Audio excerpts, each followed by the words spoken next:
Assalamualaikum warahmatullahi wabarakatuh.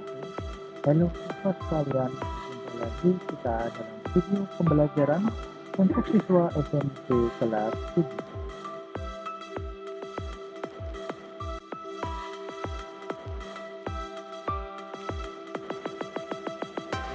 Pada video kali ini, kita masih membahas tentang teks deskriptif, khususnya tentang unsur-unsur kebahasaan yang terdapat di dalam teks deskriptif.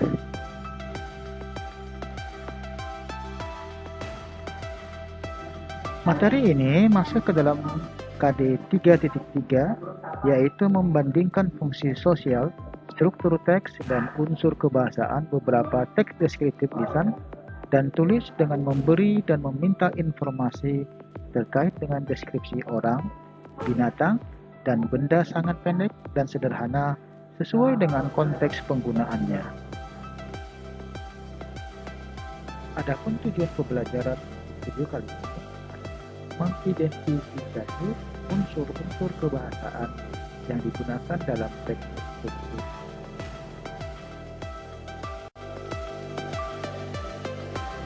Siswa sekalian, pada video sebelumnya sudah dibahas secara umum terkait deskriptif teks, baik itu tentang fungsi sosialnya, struktur generik atau bagian-bagian penyusun dari teks deskriptif, dan pada video kali ini tentang unsur-unsur kebahasaan yang digunakan dalam teks tersebut.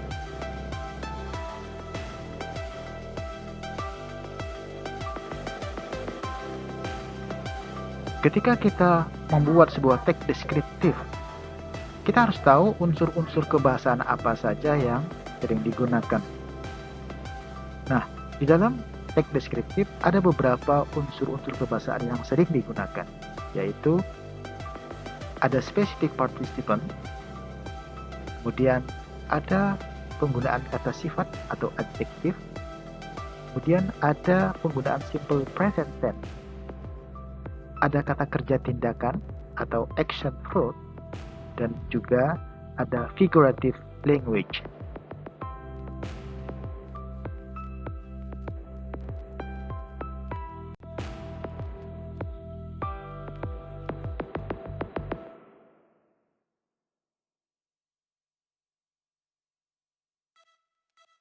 Specific participant di dalam teks deskriptif maksudnya adalah bahwa di dalam teks deskriptif kita hanya mendeskripsikan atau menjelaskan objek tertentu.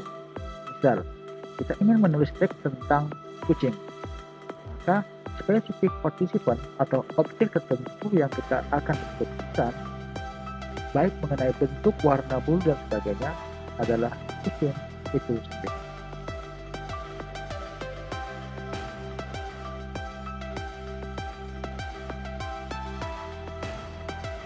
Kemudian, unsur kebahasaan yang juga sering digunakan dalam teks deskriptif adalah penggunaan kata sifat atau adjektif. Kata sifat atau adjektif digunakan untuk menjelaskan kata benda secara spesifik. Sebagai contoh, pantai yang indah, beautiful beach, pria yang tampan, a handsome man, tempat yang terkenal di Jakarta, the famous place di Jakarta, dan lainnya. Jadi kata sifatnya adalah a beautiful beach, beautiful, handsome, famous. Misal, kita mendeskripsikan istirahat, maka kata sifat atau adjektif yang bisa digunakan adalah cute atau cantik, funny, lucu, soft, lembut, long tail, ekornya panjang, dan sebagainya.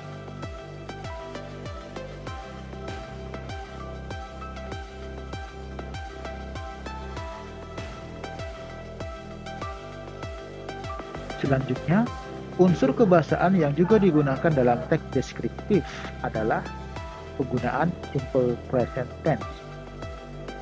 Simple present tense digunakan dalam teks deskriptif karena dalam teks ini menceritakan fakta dari objek yang akan dideskripsikan atau dijelaskan. Untuk simple present tense nanti akan kita jelaskan secara rinci dalam video yang lain.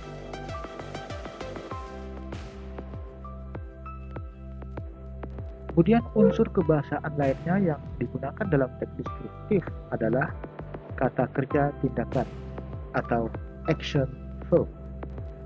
Action verb adalah jenis kata kerja yang mendeskripsikan tindakan fisik atau mental. Umumnya, action verb atau kata kerja tindakan menjelaskan apa yang dilakukan oleh subjek pada suatu kalimat.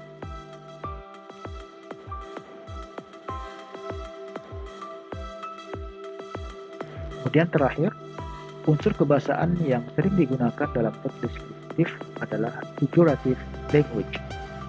Figurative language atau dalam bahasa Indonesia lebih populer dengan istilah majas atau bahasa kiasan, merupakan gaya bahasa yang digunakan penulis atau pembicara untuk menyampaikan sebuah pesan secara imajinatif dan kias yang bertujuan untuk membuat pembaca atau pendengar mendapat efek tertentu dari gaya bahasa yang digunakan dalam teks tersebut.